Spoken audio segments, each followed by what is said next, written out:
ये ससुराल है या धर्मशाला? हर दिन कोई ना कोई यहाँ टपकता ही रहता है। लोग भी कितने बेशरम होते हैं ना, अपना घर बार छोड़कर खुशहाल दूसरों के घरों में महीनों तक ठुसते पड़े रहते हैं। इस परिवार में क्या लोग कम थे जो ऊपर से बुआ जी अपने बेटे बहू और छोटे छोटे पिल्लों के साथ यहाँ चली आई। ये है जानवी, जो अपने ससुराल वालों से है काफी परेशान। तभी बाहर से जानवी की बुआ उर्मिला की आवाज आती है। ये सुनकर जानवी बाहर आती है। बाहर जानवी के सास ससुर मनदीप, हेमानी, जेठ जेठानी अजय पायल और उनके बच्चे रिया रोहन, पति महेश और महेश की बुआ उर्मिला और उसके बेटे बहू मोहित, साक्षी और उनके बच्चे चिंटू पिंटू, ये सब सोफे पर बैठे थे। जानवी बहू, 2 लोगों की चाय और बना ले। साक्षी बहू के माता पिता भी कुछ ही समय में यहाँ आ रहे हैं। क्या 2 लोग और आ रहे हैं? अरे ये घर है या रेलवे प्लेटफॉर्म जहाँ एक के बाद एक आता ही जा रहा है। जानवी, तू पहले मुझे और अजय जी को चाय ला कर दे दे, हमें ऑफिस जाने के लिए देरी हो रही है। जानवी तनके से रसोई में चली जाती है। मैं जानती हूँ जानवी बहू, तू नाराज है, पर क्या करें, अब रिश्तेदार हैं तो झेलना ही पड़ेगा। पागलों के खानदान में आ गई मैं शादी करके। सवेरे के 5 बजे से लेकर रात के 1 बजे तक काम कर करके यहाँ मैं परेशान हो चुकी हूँ। मन तो ऐसे कर रहा है कि सूली पर लटक जाऊं मैं। जानवी मदनपुर शहर में अपने इस बड़े से ससुराल में 6 महीने पहले ही महेश से शादी करके आई थी। जानवी के ससुराल में जो भी मेहमान आता था वो महीना 2 महीना तो रुक कर ही जाता था, जिसके चलते जानवी की हालत खराब हो जाती थी, क्योंकि घर के सारे काम जानवी ही करती थी। उसकी जेठानी अपने पति के साथ एक कंपनी में नौकरी करती है, इसीलिए वो घर के कोई काम नहीं करती थी। अब ऊपर से महेश की बुआ अपने बहू बेटे और पोतों के साथ 1 महीने से जानवी के ससुराल में मधुमक्खी की तरह चिपक कर बैठी थी। उर्मिला जब भी यहाँ आती थी वो 3 से 4 महीने तो यहाँ रुक कर ही जाती थी। थोड़े समय बाद जानवी चाय लेकर बाहर आती है। तभी साक्षी के माता पिता कुलदीप, दामिनी वहां आते हैं। कुलदीप दमे का मरीज था। वो खांसते खांसते घर में आता है। माँ, पिताजी आप आ गए? बैठ जाइए कुलदीप भाई। जानवी बहू, जा कुलदीप भाई के लिए पानी लेकर आ। नहीं, पानी नहीं, बहू पेप्सी, मैंगो या स्प्राइट ले आओ, मैं वही पीता हूँ। ये लो, नंगे नवाब और शौक अमीरों जैसे कैसे कैसे नमूनों से पाला पड़ रहा है मेरा। अब इस बुड्ढे को पेप्सी कहाँ से ला कर दूं? पिताजी, मैं ले आता हूँ स्प्राइट बाहर से। दामिनी बहन, अब आए हो तो यहाँ महीना 2 महीना हमारे साथ रुक कर ही जाइए। हम तो 1 महीने से यही हैं। हाँ, इनका तो आधार कार्ड, राशन कार्ड भी यही का बन गया है। आने वाले इलेक्शन में यही वोट देंगे ये सुनकर सब दंग रह जाते हैं। क्या बोली बहू? अरे जानवी बहू, जा दोपहर के खाने की व्यवस्था कर। तभी कुलदीप जोर जोर से खांसने लगता है।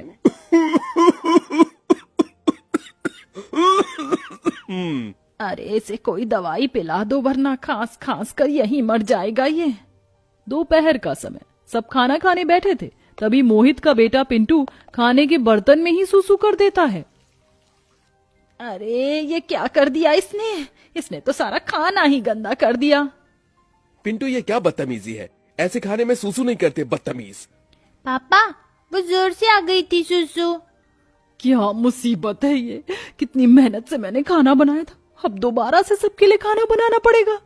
तभी जानवी सारा खाना बाहर फेंककर दोबारा से रसोई में खाना बनाने चली जाती है। इसी तरह रात तक जानवी अपने ससुराल वालों और मेहमानों की खातिरदारी में लगी रहती है। रात के 12 बजे जानवी रसोई से बाहर आती है। ना दिन को चैन है मुझे, ना रात को। इस घर के काम कर करके तो पागल हो चुकी हूँ मैं। तभी जानवी अपनी जेठानी पायल के कमरे में आती है तो वहां पायल, हेमानी बैठे थे। जेठानी जी, मुझे पैसे दीजिए, घर का राशन खत्म हो चुका है। क्या जानवी, अभी 8 दिन पहले ही तो हमने घर में राशन भराया था ना, इतनी जल्दी राशन कैसे खत्म हो गया? आधा गांव जो आ गया हमारे घर में, राशन तो खत्म होगा ही ना। बुआ जी और ये सब लोग कितना खाते हैं। माँ जी, मेहमानों के लिए खाना बना बना कर पागल हो चुकी हूँ मैं। मेरे दिमाग में चक्कर आने लगे हैं। बुआ जी ये सब कब जाएंगे माँ जी यहाँ से? हाँ बहू, ये लोग तो जाने का नाम ही नहीं ले रहे। माँ जी पैसा भी तो कितना खर्च हो रहा है हमारा, अब क्या हम इन्हें अपने मुंह से कहें यहाँ से जाने के लिए? ये तो कैसे चुम्बक की तरह चिपक गए हैं यहाँ। जानवी बहू, अब तू ही कुछ कर, अगर मैं कुछ बोलूंगी तो तेरे ससुर जी को बुरा लगेगा।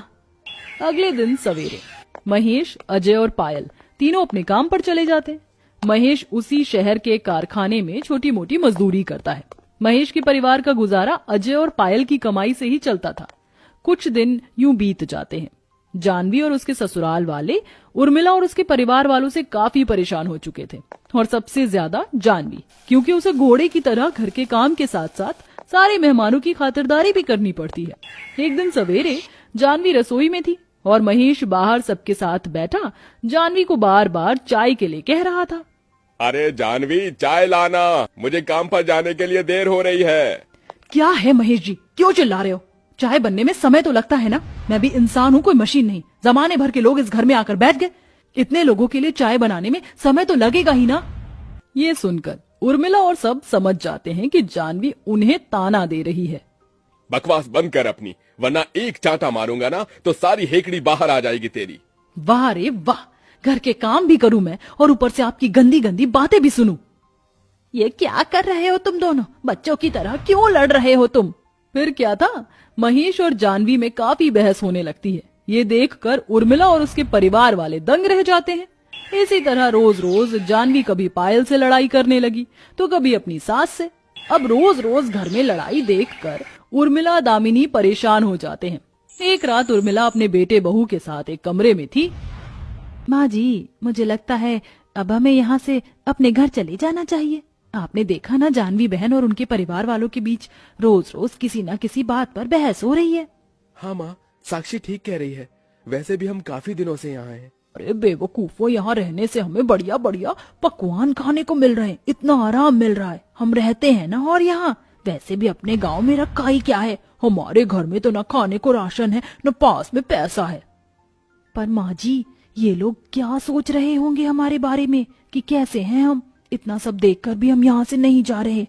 अरे लड़ाई उनकी चल रही है ना, तुम चिंता मत करो, हम 1-2 महीने और रहते हैं यहाँ। तभी सारी बातें बाहर खड़े हिमानी, पायल और जानवी सुन लेते हैं और वो तीनों जानवी के कमरे में आते हैं। माँ जी, ये बुआ जी तो कैसे जमकर बैठ गए यहाँ, ये तो यहाँ से जाने का नाम ही नहीं ले रहे। लगता है अब मुझे मनदीप जी से बात करनी ही होगी। हम रोज रोज इन लोगों के सामने लड़ाई का नाटक इसीलिए कर रहे थे कि ये सब यहाँ से चले जाएंगे, पर ये हैं कि जा ही नहीं रहे। बहुओं, जब मैं शादी करके इस घर में आई थी तब भी मेरे साथ यही सब होता था जो आज तुम्हारे साथ हो रहा है। लगता है अब मुझे ही कुछ करना होगा। अगले दिन दोपहर में जानवी जानबूझकर खाने में डिब्बा भरकर लाल मिर्च डाल देती है, जिसके बाद वो खाना खाकर उर्मिला, दामिनी और सबके होश उड़ जाते हैं।